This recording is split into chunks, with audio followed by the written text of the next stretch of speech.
কম বেশি সবাই চেনেন এই মেয়েকে। এটা হচ্ছে সিদ্দিকের সাবেক স্ত্রী মারিয়া মিম।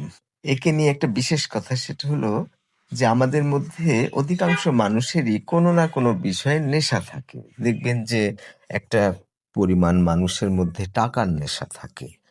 এই নেশা বলতে বোঝায় কি অন্য কিছুই তাকে ছয় না, মানে সবসময় তার টাকা।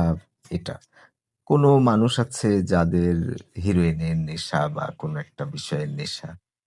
আবার কেউ আছেন যাদের পড়ার নেশা, জ্ঞান চর্চা করার নেশা। এই যে রবীন্দ্রনাথ, নজরুল, সক্রেটিস, এদের ছিল জ্ঞানের নেশা। ২৪ ঘন্টায় কিছু একটা শিখতে চায়। আবার কিছু মানুষ আছে সব কাজের মধ্যে টাকা পেতে চায়।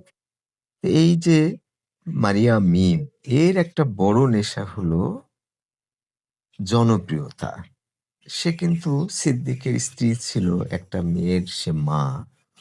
সিদ্দিক অনেক চেষ্টা করেছে যে সবকিছুই আমি মেনে নিব, কিন্তু তোমার অভিনয়টা আমি মেনে নিতে পারছি না, এটা করো না। কিন্তু তার আবার এদিকে নেশা, এই যে সিদ্দিকের দুর্ভাগ্য, মানে কোনো কিছুই সে এই অভিনয়কে বাদ দিয়ে করবে না। মানে আর যাই হোক, জনপ্রিয়তা তার প্রচন্ড পছন্দ। তার মানে মানুষকে দেখানো, সবাই মিমকে দেখবে, পছন্দ করবে, কমেন্ট করবে। এটা একটা বড় ধরনের নেশা।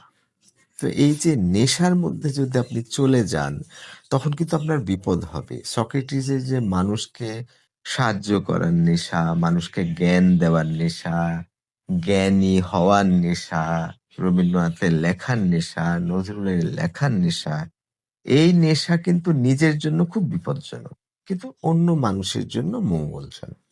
কিন্তু অন্যান্য নেশাগুলো কিন্তু নিজের জন্যও বিপজ্জনক, আবার অন্যদের জন্যও বিপজ্জনক। তো এই মারিয়া মিম কিন্তু এমনভাবে চাচ্ছে যে পৃথিবীর সবথেকে সে যেন জনপ্রিয় হতে পারে, সবাই যেন তাকে পছন্দ করে। তার মানে সংসার যত কিছু আছে সে সেটার জন্য স্যাক্রিফাইস করবে। তো সক্রেটিস বা এই যে একেকজনের একেক নেশা, মানে সবকিছু সে ছাড়তে পারে, ওই জিনিসটা পারে না।